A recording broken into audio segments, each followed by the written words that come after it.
nilikuwako niko na ukimwi, nikapatikana na ukimwi, ndo nikaamua niende kanisani nikaombewe. Maana nilipoenda hospitali walienda wakanipima na wakanipata na virusi, na wakaniambia niende Makadara ama niende Vipingo. Katika nafasi uyasahau yaliyopita, maana Bwana Yesu atakutetea. Simama imara. Oya, mambo vipi mpenzi mtazamaji wa Marcos Media?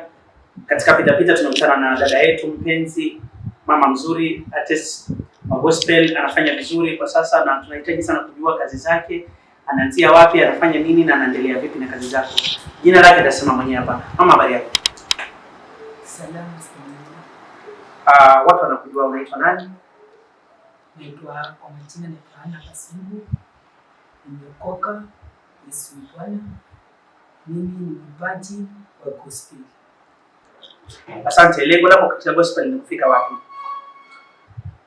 Lengo langu la kuanzisha gospel ni huu ni mwito. Tuseme huu ni mwito.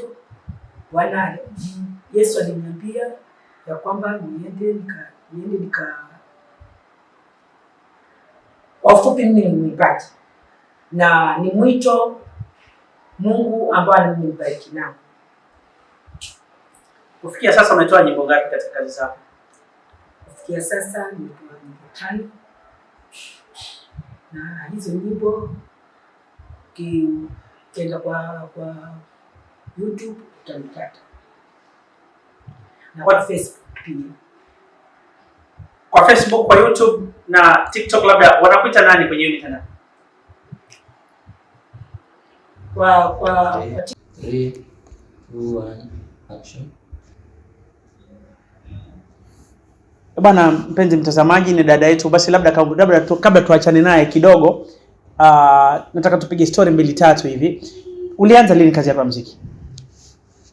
Kazi yangu ya muziki nilianza mwaka jana mwezi wa 8. Huko ileka mwisho.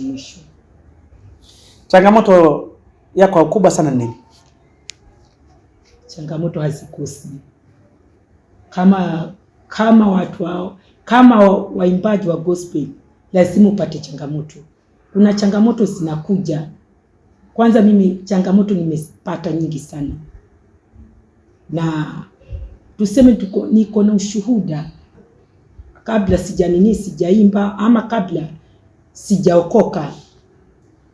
Mimi nilikuwako niko na ukimwi. Nikapatikana na ukimwi, ndo nikaamua niende kanisani nikaombewe. Maana nilipoenda hospitali walienda wakanipima na wakanipata na virusi, na wakaniambia niende Makadara ama niende Vipingo. Lakini mimi mwenyewe nikaamua, nikamwambia Mungu, mimi ninaenda kanisani, na nikienda kanisani sitaki kujua huyo pasta anatumika vipi. Mimi langu na niekelee mkono, na kiniekelea tu mkono tu hivi mimi ninajua nitapona. Na nilipofika kweli ile imani ambayo nilikuwa nayo nilimwelezea pasta, na pasta akaniombea na nikapona ukimwi na miezi 2.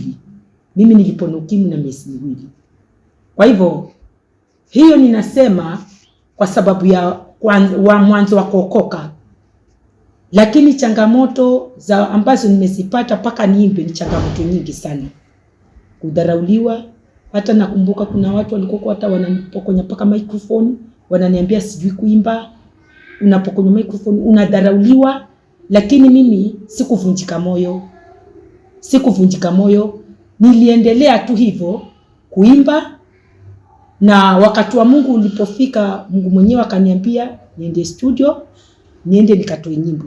Na ndio hivyo nikaenda studio, ndio nikaanza kutoa nyimbo. Kazi ya muziki ina changamoto nyingi sana, especially kama wanawake nyinyi. Unapata watu wengine wanazungumza vile na hivi. Ni kitu gani labda ambacho ama ni message gani ambayo ushaipata kwenye simu yako ambayo ilikatisha tamaa? Kwa ukweli unapata message za kukatisha tamaa, lakini kwa sababu unajua huu ni mwito na unajua unataka kuona kule ambako unaenda. Unajua mara nyingi kuna watu wataongea, lakini kwa sababu wewe unajua unafanya nini, unafuata kile ambacho unakiona mbeleni. Maana ukisikiza watu wanakuvunja moyo. Lakini mimi nataka kusema hata kama nitaona message mtu ameniandikia mabaya, hata kama nitaona mtu ameongea nini, mimi mwito wangu huwa namwambia Mungu, mimi nafuata huo mwito ambao ninaona mbele. Kwa hivyo changamoto utazipata, watu wataongea mengi, lakini je, wanapoongea mengi wewe unaangalia kule ambako unaenda, unaangalia ile kazi ambayo unaifanya, unaangalia ile huduma ambayo Mungu amekupa, unaangalia ule mwito wako. Yaani usiwe na moyo wa kuvunjika, usiwe na moyo wa kuacha, uwe na moyo wa ujasiri na kuendelea mbele. Kwa sababu hata nikianza kuna wengine walisema, lakini sasa mimi siangalii wanadamu, ninaangalia yule Mungu aliyeniita na ninaangalia ule mwito ambao ule mahali ninaenda. Mungu mwenyewe akiniambia amenifikisha mahali fulani, yeye ndo anajua. Maana mimi sijajianzisha mwenyewe, Mungu ndo amenianzisha. Kwa hivyo mimi ninaangalia Mungu, siangalii wanadamu. Asante sana. Unaweza unatuambia labda una ngoma mpya, kwa sababu hapo unazungumza katika Marcos Media na dunia nzima inakuangalia. Je, una ushauri gani kwa watu ambao labda wamevunjika moyo ama kwa watu ambao wanataka kuingia kwenye sanaa kuanzia leo? Mimi huwa nataka kuambia hivi. Ikiwa wewe ni mwimbaji wa gospel na Mungu amekuita umtumikie, angalia Mungu, usiangalie wanadamu. Wanadamu wanakuvunja moyo. Wanadamu, mtu anaweza taka kuandikia message ya kukuvunja moyo, ama mtu anaweza kukuandikia message akakwambia hujui kuimba, lakini wewe unajua kile ambacho unakifanya. Kwa hivyo angalia mwito wako vile Mungu alivyokuita, usiangalie wanadamu. Nyimbo yako mpya unaweza ukatuimbia kidogo? Nyimbo hizi za nini?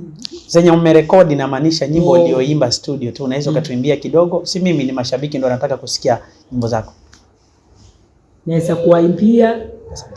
Kuna nyimbo inasema simama imara.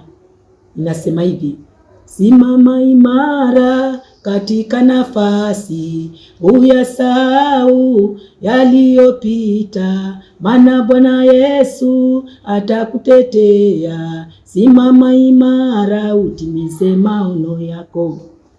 Hapo umemsikia dada yetu kabisa, sauti anayo, talent anayo ya kutosha. We mpenzi mtazamaji, mfollow dada yetu hapa.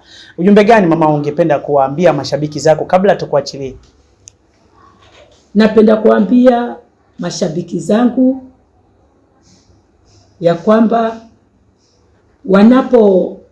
wakaribie katika hii music ambayo ninaimba, na ninawakaribisha sana. Na kila anayeangalia ama anayesikiza, ninajua hizi nyimbo Mungu amenipa zinamtia moyo na zinamjenga. Kwa hivyo ambaye amevunjika moyo akiangalia hizi nyimbo atasikia moyo wake umeinuka tena, hata vunjika moyo tena. Siongezi sipunguzi, naitwa Kiredio OG katika mitandao ya Instagram, Facebook pamoja na TikTok. Naitwa presenter Kiredio OG. Salute sana. Mungu atulinde siku nyingine. Boom.